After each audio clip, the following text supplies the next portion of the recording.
ramos, aclamando e cantando. Jesus Cristo anunciava por primeiro um novo reino de justiça e seus valores.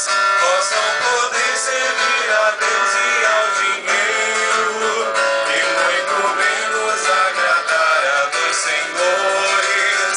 Vós não podeis servir a Deus e ao dinheiro, e muito menos agradar a dois senhores.